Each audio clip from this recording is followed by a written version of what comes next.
Hi guys, and welcome to the channel. My name's Scotty. In this episode we will be touching on holdovers, dialing and combining the two together, and what applications you're probably going to utilize them in and what they look like in real time through your optic. So stick around, that's coming up right after this.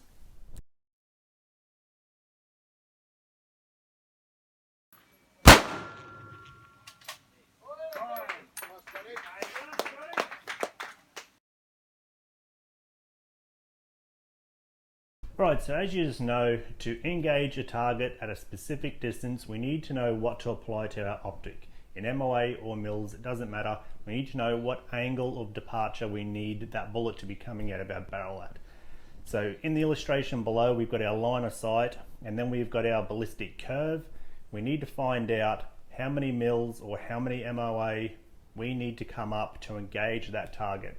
In the illustration that we're going to be using today, it's going to be at 550 meters with a 10 mile an hour wind coming from left to right, and we're going to be using the actual data from my 6 Creedmoor match rifle. Alright, so the first one we're going to go through is holdovers. So holdover is basically exactly how it sounds. From your 0 crosshair mark, which is going to be your center crosshair, from there we are going to be holding 3 mil up above that and then coming across, holding 1.1 mil into the wind. A, it's going to be quicker in most cases. B, you can switch between targets a lot quicker. The downside to it is you need a reticle that can allow you to do it accurately. So this is going to be the first illustration.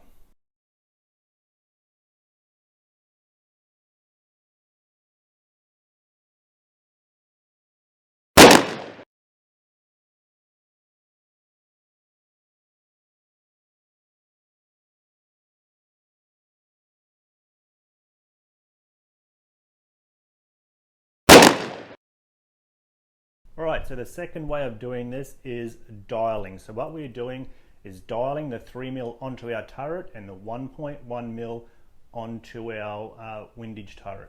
Now the thing that people get confused about, they think when you are dialing up on your turret that you're actually dialing your scope up. It's the complete opposite. So it's the opposite to what you're actually doing. So what you're actually doing when you're dialing up on your turret, you're pushing your reticle down or your scope down, and then when you readjust using your 0 mark, which will be your center crosshair, once you readjust onto that, you will now be raising your weapon system up the 3 mil that you have just dialed, and that's what's creating the bullet departure angle. The same with your windage turret. When you dial in your 1.1 mil left to hold into the wind, it's actually dialing 1.1 right. So then you adjust back onto your crosshair, enabling you to put your zeroed crosshair onto the target and engage the target. So watch the illustration and that will give you a better understanding of what I'm talking about.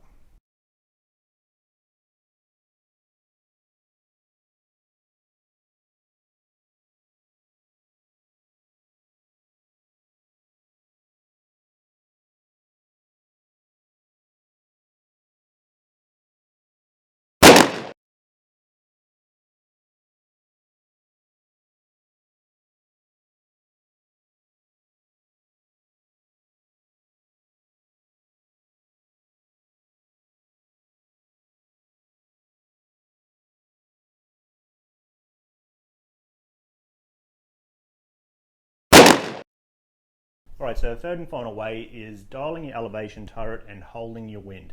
This is how I shoot 90% of the time. If I've got time to dial my turret, I'll always dial my turret and hold my wind. So on the horizontal line in your reticle, most scopes will have closer hash marks on that one line at least.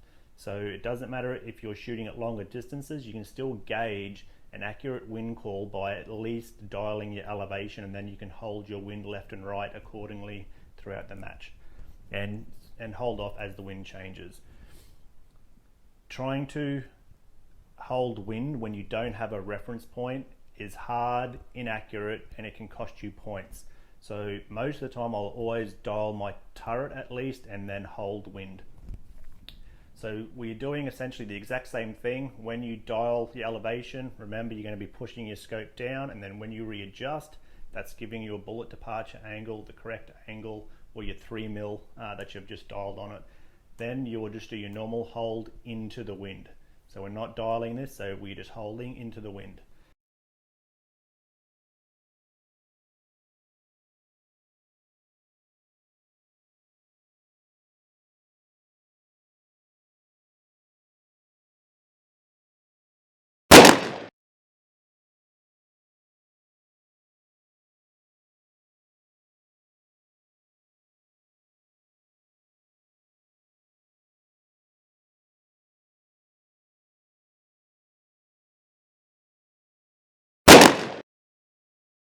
So they are the three main ways to utilize your scope and the MOA or mils to engage targets at different distances. I hope it helped. There's a lot of people out there that don't understand actually how the scopes work. So in the next couple of videos, I will actually be talking about scope internals and how it affects what you dial, how you dial, and we'll be touching briefly on front and second focal plane scopes as well. So I hope this video helped you out. So that's what's on the cards for the next video. So stick around and I will catch you in the next video.